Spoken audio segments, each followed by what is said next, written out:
ఓం మహాగణాధిపతయే నమః. ఓం గురుభ్యో నమః. ఓం శ్రీమాత్రే నమః. అరుణాం కరుణాతరంగితాక్షీం ధృతపాశాంకుశపుష్పబాణచాపాం అనిమాదిభిరావృతాం మయూకైః అహమిత్యేవ విభావయే భవానీం. శ్రీమాత్రే నమః.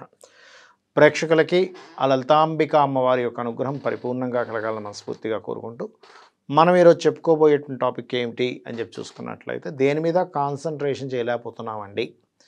దీని మూలంగా నాకు జ్యోతిష్యపరంగా ఎటువంటి మహాదశలు కానీ ఎటువంటి ఇబ్బంది కానీ ఉంటుంది, వాస్తుపరంగా ఏమిటి, దీనికి పరిహారం ఏం చేసుకోవాలి. అయితే ఈ విషయాలు చెప్తుంది నేనైనప్పటికీ కూడా చెప్పిస్తుంది సాక్షాత్ లలిత అమ్మవారిగా భావిస్తూ, ముందుగా కాన్సన్ట్రేషన్ ఎందుకు చేయలేము దేని మీదైనా, పిల్లల చదువు మీద కావచ్చు, మనము నిత్య జీవితంలో ఏదైనా ఒక పని మీద కాన్సన్ట్రేషన్ చేద్దాం అనుకున్నా, లేకపోతే ఏదైనా పూజ చేస్తున్నా ఎందుకు పక్కకు వెళ్ళిపోతుంది అంటే, మనకున్నటువంటి సమస్యలు. ఆ సమస్య అనేటువంటిది ఎలా వస్తుంది, మహాదశ అనుకూలించకపోయినా, అంటే చాలామంది అంటుంటారు, ఏమండి మాకు శుక్రమహర్దశ అన్నారు కానీ శుక్రమహర్దశ కూడా అనుకూలించట్లేదు, గురుమహర్దశ కూడా అనుకూలించట్లేదు, ఎంతో ఆశ పెట్టుకున్నాం, కేతు మహర్దశ 7 సంవత్సరాలు మేము ఈ 7 సంవత్సరాల తర్వాత బాగుంటుంది అనుకో, శుక్రుడు వస్తే బాగాలేదంటే ఇక్కడ అర్థం ఏమిటంటే, మీకు శుక్రుడా, శన, కుజుడా, రాహువా, కేతువా, లేకపోతే గురువా, బుధుడా ఇలా కాదు, ఏ గ్రహమైనా ఆ గ్రహం బాగుండాలి. అంటే ఎలాగా, ఒక మిత్రుడు ఉన్నాడు మనకి, ఒక వ్యక్తిని మనం మిత్రుడిగా చేసుకున్నాం, ఆ మిత్రుడికి మంచి లక్షణాలు ఉన్నాయి, సహృదయుడు, మనకి హెల్పింగ్ చేసే నేచర్ ఉంది, అప్పుడు ఆటోమేటిక్గా ఆ మిత్రుడి నుంచి మనం హెల్ప్ని పొందుతాం, ఆ వ్యక్తికి మనం హెల్ప్ చేయగలుగుతాం. అలా కాకుండా స్వార్థపూరితంగా ఉన్నటువంటి మిత్రుడు, మన ఇంట్లో వస్తువులు ఇంకా పట్టుకుపోయేవాడు ఫ్రెండ్గా వచ్చి, మనల్ని అప్పు తీసుకొని మనల్ని 2 మాట్లాడేవాడు అనుకోండి ఒక ఫ్రెండ్ మనకి, అప్పుడు ఎలా ఉంటుంది పరిస్థితి, అప్పుడు మనం ఎలా ఇబ్బంది పడతామో అలాగే ఒక మహాదశ వచ్చినప్పుడు ఆ మహాదశానాథుడు ఏం చేస్తున్నాడు, మన కాన్సన్ట్రేషన్ దేని మీద చేయలేకుండా ఉండేటువంటి ఫలితాలు కొన్ని ఉంటాయి, అంటే పాపకత్తిరిలో ఉండడము. అలాంటప్పుడు ఆ మహాదశానాథుడికి ముందుగా మీకు ఏ మహాదశ నడుస్తుందో దానికి సంబంధించిన పరిహారం చేసేసుకోవాలి. అంటే ఏమిటి, దానికి సంబంధించిన దానం ఇవ్వడము, జపం చేయించుకోవడము, గోశాలకు వెళ్ళి గోవులకు పెట్టడము చేయాలి. ఉదాహరణకి రవి మహాదశ నడుస్తుంది, గోధుమ రవ్వ గోవుకు పెట్టండి. చంద్రదశ నడుస్తుంది, బియ్యం పిండితో గోవుకి బియ్యం పిండి బెల్లం కలిపింది పెట్టండి. అలా కాదండి కుజదశ నడుస్తుంది, అమ్మో కుజదోషం అని భయపడాల్సిన పని లేదు, చక్కగా మీరు గోవులకి క్యారెట్లు తినిపించండి. దేశీవాలి గోవుకి సాక్షాత్ అమ్మవారిగా భావిస్తూ ఆ యొక్క అమ్మవారి స్వరూపంలో ఉన్న గోవుకి నేను తినిపిస్తున్నాను, మనస్ఫూర్తిగా తినిపించండి, కుజ సంబంధించిన దోషాలు ఏమైనా ఉన్నా పోతాయి. అలాగే మరి కొంతమందికి బుధులు పాడైతే వ్యాపారంలో ఇబ్బందులు వస్తుంటాయి, అలాంటప్పుడు గోంగూర బుధవారం నాడు తినిపిస్తే గోవుకు మంచిది, అది కూడా దేశీవాలి గోవుకు తినిపించాలి. గురుబలం లేదండి, సంతానం కలగట్లేదు, లేకపోతే దైవానుగ్రహం లేదు, ఏం చేసినా లాస్ అయిపోతుంది అనుకున్నప్పుడు గోవులకు అరటికాయలు తినిపించాలి. ధనపరమైన ఇబ్బంది ఉందండి మాకు అని అనుకున్నప్పుడు ఓం సంపత్కరీ సమారూఢ సింధుర వ్రజసేవితాయే నమః అని చెప్పి మంత్రం చేసుకుంటూ చక్కగా గోవుకి తీపి చపాతీలు తినిపిస్తూ ఉండండి. మరి కొంతమందికి ఏలినాడు శని, అర్ధాష్టమి శని, అష్టమి శని నడుస్తూ ఉంటుంది, అలాంటప్పుడు వారికి ఏంటంటే, ఏంటో మాకన్నీ స్లో అయిపోతున్నాయండి, అన్ని అవమానాలు కలుగుతున్నాయి అంటూ ఉంటారు. అలాంటప్పుడు చక్కగా మీరు 4 ఉండలు తయారు చేసి, బెల్లపు ఉండలు 4 తయారు చేసి గోవులకు పెట్టండి. కానీ నువ్వులు తినిపించకండి గోవుకి, అదేదైనా ప్రెగ్నెన్సీతో ఉంటే ఇబ్బంది వస్తుంది. నువ్వుల్ని దానంగా ఇవ్వండి కావాలంటే, ఇంకా కావాలంటే నువ్వులతో ప్రసాదంలా తయారు చేసి అమ్మవారికి నైవేద్యం కాబట్టి మీరు తినండి పర్లేదు, కానీ గోవుకు పెట్టకండి.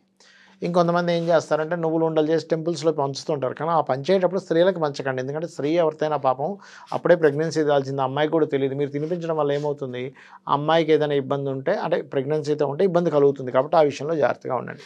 ఇక రాహుకేతువులు, రాహు యొక్క మహాదశ నడిచేటప్పుడు బాగుంటే విదేశీ యోగాన్ని ఇస్తుంది చక్కగా, లేనట్లయితే అనవసరమైనటువంటి భయాలు, ఇల్యూజన్స్ క్రియేట్ అవుతూ ఉంటాయి. మరి కేతు ప్రభావం ఉన్నప్పుడు వైరాగ్యాన్ని ఇస్తుంది, బాగుంటే గొప్ప జ్ఞానాన్ని, ఆధ్యాత్మిక యోగాన్ని, క్షేత్ర దర్శనాన్ని ఇస్తూ ఉంటుంది. ఇక ఈ మహాదశలు ఎలా ఉన్నా మనం వాస్తుపరంగా మనం ఒక నిర్ణయం సరిగ్గా తీసుకోలేకపోతున్నాం, మన ఆలోచన సరిగ్గా లేదు అంటే దాని అర్థం ఏమిటి అంటే, ఇంట్లో ఈశాన్య భాగం పాడైంది. చాలామంది తెలియక ఈశాన్యాన్ని ఈశామాన్యం పెంచమని చెప్తే ఓ ఫీట్లు పెంచేస్తారు, 4 ఫీట్లు 5 ఫీట్లు 10 ఫీట్లు పెంచిన వాళ్ళు కూడా ఉన్నారు. ఈశాన్యం పెంచమని చెప్పారు శాస్త్రంలో. ఈశాన్యే దేవతా గృహం చెప్పారు శాస్త్రంలో, అంటే దేవతా గృహాన్ని ఈశాన్యంలో పెట్టుకో. ఈశాన్యంలో కనుక దేవతా గృహం ఉంటే మనకి వాస్తుపరంగా దితి అదితి అనేటువంటి పదాలు అక్కడ ఉంటాయి.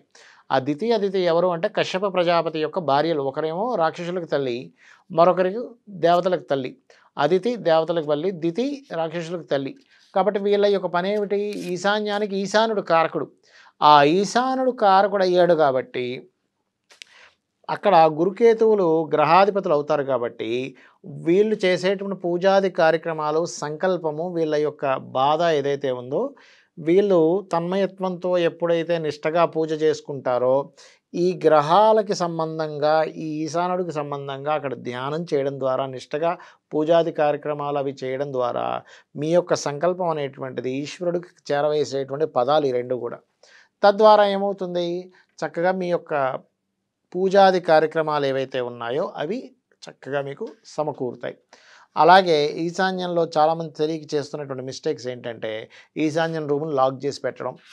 రెండవది ఈశాన్యంలో ఇదొక రూమ్‌గా పెట్టేసుకుందామని అందులో ఇల్లంతా డంప్ చేసేయడం. లేనట్లయితే ఈశాన్యం బాగా తగ్గడం, బాగా పెరగడం స్థలం పరంగా. ఇంకొంతమందికి కొన్ని సందేహాలున్నాయి. ఎలా అంటే, ఏవండీ మేము ఉండేది అపార్ట్మెంట్, ఈశాన్యంలో బాల్కనీ వచ్చింది అంత పెంచొచ్చా? లేకపోతే ఈశాన్యంలో ఇంకోటేదో పెట్టుకున్నాం. అంటే ఇక్కడ ఏంటంటే ఈశాన్యంలో బాల్కనీ వచ్చినంత మాత్రం భయపడాల్సిన పని లేదు. నైరుతిలో గనక బాల్కనీ ఉంటే అప్పుడు ఏమవుతుందంటే వారికి ఇల్యూజన్స్ పెరిగిపోయి ప్రమాదాలు పెరగడం జరుగుతూ ఉంటుంది. కాబట్టి మన నైరుతిలో బాల్కనీ ఉందండి, ఇప్పుడు ఎలాగంటే ఏమి కంగారు పడకండి, చక్కగా డోర్స్ వేసేసి ఎల్లో కలర్ కర్టన్ ఒకటి వేయండి. ఖచ్చితంగా పితృదేవత అనుగ్రహం బాగుంటుంది. ఇక్కడ ఈశాన్యంలో పూజ చేసినందుకు దేవతా అనుగ్రహం కూడా చక్కగా ఉంటుంది. శ్రీమాత్రే నమః.